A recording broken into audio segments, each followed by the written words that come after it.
Assalamualaikum warahmatullahi wabarakatuh. Alhamdulillah kita jumpa lagi di segmen Tasawuf Al Yakin TV. Saya Wali ini dengan sebuah cerita.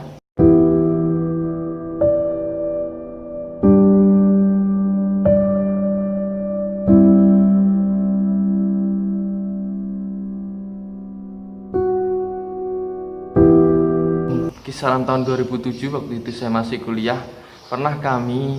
Pada waktu itu yang ikut Pak Midun, saya dan satu supir orang sini, Mas Didi, diajak oleh Muhammad berkunjung bersilaturahim ke salah satu pondok pesantren terbesar di Jawa Timur. Saya tidak sebut nama Bapak Kiainya. Kami waktu itu menunggu 10 menit, kemudian ditemui dan kami diajak keliling-keliling pondok. Waktu itu beliau bercerita, seingat saya ditunjukkan sebuah gedung baru yang baru dibangun dan begitu banyak anak di situ. Beliau bercerita kurang lebih untuk satu gedung diisi anak 800. Waktu itu santri beliau kalau tidak salah ceritanya 8.000 orang. Antara 8.000 dan 800 saya kurang ingat, yang jelas banyak sekali saya lihat di situ anak-anaknya. Singkat cerita, ada sebuah obrolan serius. Waktu itu kami bersama-sama di ruang tamu. Saya memperhatikan beliau berdua ini ngobrol santai. Kemudian di satu waktu terjadi sebuah cerita yang berkesan untuk saya. Bapak Kiai tersebut menceritakan suatu kisah yang unik kepada Mbah Ahmad, bahwa beberapa bulan yang lalu, waktu itu di tahun 2007, dia bercerita bertepatan dengan momen puncak parah-parahnya lumpur Lapindo. Beliau bercerita kepada Mbah Ahmad bahwa beliau dijemput oleh beberapa orang pemuka agama. Beliau kurang yakin antara Hindu atau Buddha, asli dari India, mungkin Hindu. Orang tersebut ada 5 orang, kira-kira 5 atau 6 orang menjemput beliau dan sudah menyediakan tiket pulang pergi dari Indonesia ke India, dari India ke Indonesia. Keperluannya adalah orang suci di sana, orang yang dianggap suci, mungkin nabinya dia, ingin bertemu dengan kiai tersebut dan ingin membicarakan solusi tentang bagaimana mengatasi lumpur Lapindo dan apa sebenarnya penyebabnya. Nah, unik sekali ketika beliau bercerita bahwa beliau diajak naik pesawat waktu itu berangkat dari Surabaya ke India, kemudian turun di daerah, seingat saya kalau tidak Punjab, New Delhi. Kalau tidak Punjab, ya New Delhi. Nah, dari situ beliau diajak lagi naik kendaraan darat, kemudian ke satu desa terpencil. Dari desa tersebut diajak naik lagi ke satu hutan, yang mana hutan tersebut jarang dijamah manusia, dan diceritakan di situ oleh Pak Kiai ini ada satu kuil, ya katakanlah kuil lah ya, tempat ibadah yang penuh dengan tikus, banyak sekali tikusnya. Tapi anehnya kuil ini bersih sekali. Nah, para pemuka-pemuka agama tadi kemudian menunjukkan bahwa kami hanya bisa mengantarkan Anda sampai sini, selanjutnya Anda sendiri yang harus sedikit masuk ke hutan untuk menemui orang suci kami. Nah, kemudian kiai tersebut sendiri menuju ke tempat yang dimaksud, yaitu sebuah gubuk kecil, sambil beliau waktu itu menceritakan dengan kalimat agak-agak ndredeg kula, Mbah. Nah, gitu. Kula ndredeg kula. Nah, dia menuju ke tempat itu, katanya hawanya itu sangat karismatik gitu ya.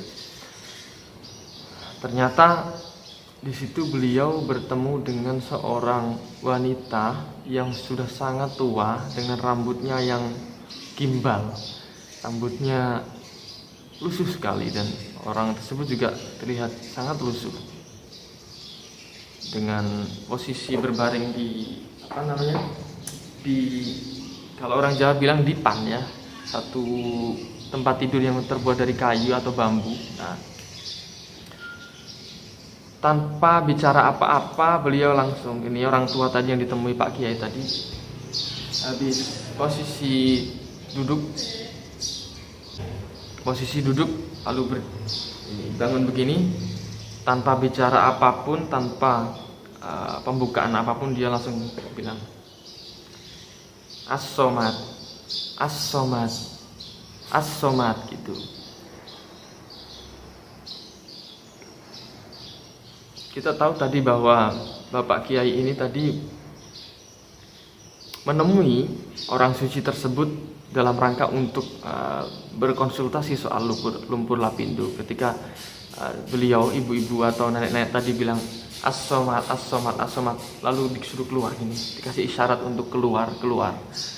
Lalu hanya itu yang terjadi ketika beliau ke India, itu hanya bertemu sekian detik dan lalu diusir, dalam tanda kutip diusir. Nah, disuruh pulang, di situ pulang ke Indonesia. Nah, setelah bercerita itu beliau agak mendekat ke Mbah Mat dan bilang, menurut jenengan apa Mbah artinya niku? Kami juga yang muda-muda itu, yang duduk yang agak jauh dari para orang-orang tua ini, kemudian menunggu jawaban dari Mbah Mat dengan antusias, apa kira-kira ini artinya ya. Ternyata yang dilakukan Mbah Mat hanya duduk gini dan orang Jawa bilang mengsan dan bilang, kula mboten ngertos napa-napa, mboten ngertos kula artine napa niki gitu. Dengan wajah yang agak kecewa tadi kiainya, Pak Kiai tadi, ampun ngoten nambah. Nah, lalu setelah itu kami dipersilakan untuk makan jajan ya, apa yang disuguhkan, dan Pak Kiai tadi mendekat lalu duduk di samping Mbah Mat dan terjadi pembicaraan yang kami nggak tahu apa yang dibicarakan, pembicaraan rahasia. Banyak Mbah Mat hanya senyum-senyum aja. Kemudian lanjut, singkat cerita kami dibawa ke ruang makan beliau. Di ruang makan itu sambil kami menikmati hidangannya, beliau sambil bercerita bahwa, Mbah, di pondok ini alhamdulillah kami produksi tahu dan tempe sendiri. Lalu limbah produksi itu kami buat makanan untuk kambing kami sendiri. Lalu kami beli ikan dari orang-orang nelayan setempat sini, dan ikan itu kami olah sendiri, kami jadikan sarden. Lalu minyaknya kami ekspor untuk negara tertentu yang membutuhkan. Nah, uang ini kami putar lagi ke pondok, dan biaya permodalan dari semua ini termasuk pembangunan gedung ini, saya akui itu semua dari pemerintah. Ya, beliau bercerita begitu. Nah, ternyata beliau bercerita bahwa dulu di masa Orde Baru beliau adalah salah satu penasihat spiritual dari Pak Presiden Soeharto. Kemudian cerita itu tadi ditutup dengan kalimat seperti ini. Kulo sadar Mbah, saya sadar Mbah bahwa apa yang saya lakukan ini mungkin banyak syubhatnya, banyak remang-remangnya, akan tetapi saya berani melakukan karena saya telah berbuat banyak kepada umat sekitar sini. Saya mempekerjakan banyak orang. Mungkin kesalahan saya banyak, tapi yang saya lakukan yang berupa kebaikan juga banyak. Sedangkan saya tahu Mbah Mat orangnya sangat hati-hati, itulah yang mungkin saya agak tidak bisa meniru. Nah, beliau berkata begitu. Memang beliau ini usianya mungkin belasan tahun di bawah Mbah Mat waktu itu ya.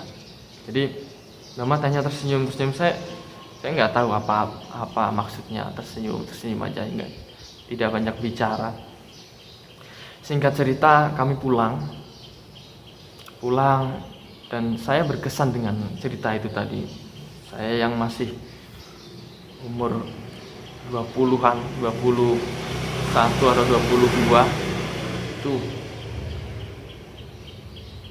berkesan sekali. Ada cerita seperti itu, misterius sekali ya. Dan ketika pulang seperti biasanya kami menunggu apa yang mau diucapkan Mbah Mat ini.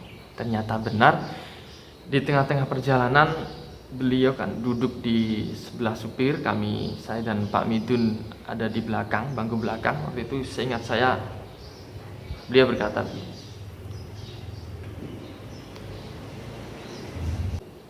tiba-tiba beliau berkata, hal yang utama dalam ibadah itu, Cung, bukan seberapa besar apa yang kita lakukan, tapi seberapa murni perbuatan tersebut. Nah, itu yang beliau katakan. Kemudian beliau bersandar lagi dan tidur. Itu yang kami ingat. Terngiang-ngiang itu di kepala saya. Tapi di saat itu saya masih kagum dengan konsep Bapak Kiai yang tadi, yang begitu grande ya, yang besar, yang punya visi yang besar, melakukan close loop, membuat ekosistem bisnis dalam pondoknya. Tapi di satu sisi lain Mbah Mat waktu itu mengatakan hal yang agak kontradiktif dengan apa yang diceritakan tadi ya, dengan kata-kata yang tadi. Ibadah itu yang utama bukan pada seberapa besar Anda melakukan sesuatu, tapi seberapa murni perbuatan Anda. Kalimat ini juga terngiang-ngiang kembali ke kepala saya di waktu Ramadan lalu. Waktu itu saya melayani beberapa warga Pangkalan sini, ngaji bersama. Waktu itu ngajinya kitab Al-Hikam karangan Ibnu Athaillah As-Sakandari, kitab favorit para pembelajar tasawuf ya. Para orang-orang yang belajar tasawuf pasti mengenal kitab ini. Di halaman pertama waktu itu syairnya Ibnu Athaillah As-Sakandari berbunyi, min alamatil i'timadi 'alal amali nuqsanur raja'i 'inda wujudiz zalali. Salah satu dari beberapa tanda orang yang bergantung kepada amal adalah kurangnya rasa roja di dalam dunia yang fana, di tengah-tengah kehidupan yang fana. Membaca kitab ini kemudian saya sejenak berhenti dan terngiang-ngiang kisah itu lagi, bahwa benar sekali. Saya baru paham apa yang dikatakan Mbah Mat, bahwa Bapak Kiai tadi yang merasa dirinya sudah melakukan banyak hal untuk umat, amalnya sudah banyak untuk umat, sehingga dia merasa mempunyai tiket untuk berbuat yang menurut dia syubhat atau masih ragu-ragu. Nah, inilah poin dari perkataan Mbah Mat tadi, bahwa bukan pada seberapa besar kamu melakukan sesuatu, tapi seberapa murni perbuatanmu itu. Itulah ibadah.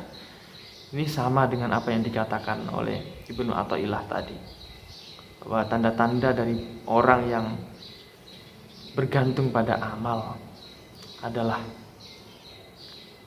kurangnya rasa roja atau harap-harap terhadap rahmat Allah, padahal kita berada di dunia yang fana, yang palsu. Padahal kita ya, jika di antara kita masih ada yang berpikir bahwa kita masuk surga berdasarkan amal kita, coba dicek lagi, apakah benar amal kita mampu menebus surganya Allah? Lalu bagaimana lagi jika kita menggantungkan amal kita untuk menebus surga? Berapa umur kita? 80, 75? Katakanlah 75 tahun kita hidup di dunia ini. Terpotong 25 tahun kita tidur.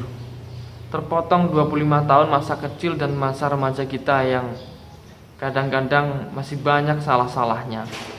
Berarti 25 tahun kita melakukan kebaikan. Lalu di hadapan Allah kita bilang bahwa saya telah melakukan kebaikan 25 tahun, maka saya mengharap surgamu ya Allah. Terus Allah bilang, kalau kamu menggantungkan amalmu untuk menebus surgaku, oke, kamu masuk surga 25 tahun sesuai dengan berapa lama kamu melakukan kebaikan atas namaku. Setelah 25 tahun kamu keluar. Nah, ini akan memecahkan kepala kita kalau kita mau memikirkan hal ini, bahwa ternyata kita selama ini salah mengerti bahwa kita kira amal perbuatan kita ini yang menebus surganya Allah. Ternyata bukan. Kita selalu berbuat baik karena mengharap surga dan tidak berbuat jahat karena kita takut neraka. Nah, di tengah-tengah itu kita kehilangan momen kemesraan dengan Allah, bahwa yang seharusnya dipandang bukan surga dan neraka, tapi pembuat surga dan neraka itu, yaitu Allah. Maka seharusnya kita konversikan semua ibadah itu untuk mengharap ridho Allah, mengharap belas kasihan dari Allah, bukan lagi hitung-hitungan transaksional, hitung-hitungan timbangan antara amal buruk dan amal baik kita, tapi semua itu kembali kepada kemurnian ibadah kita. Saya kira itu satu warisan besar yang saya ingat-ingat waktu kita perjalanan pulang dari pondok pesantren tadi ke rumah. Nah, semoga itu juga kita bisa ambil pelajaran ya, bahwa masih banyak di antara kita yang menggantungkan kepada amal perbuatan yang akan kita konversikan menjadi surga, padahal di tasawuf itu adalah hal yang tabu ya, hal yang tidak pantas, tidak elok untuk dipikirkan, apalagi dilakukan. Saya kira itu yang bisa saya sampaikan. Mudah-mudahan kita bisa mengambil pelajaran. Assalamualaikum warahmatullahi wabarakatuh.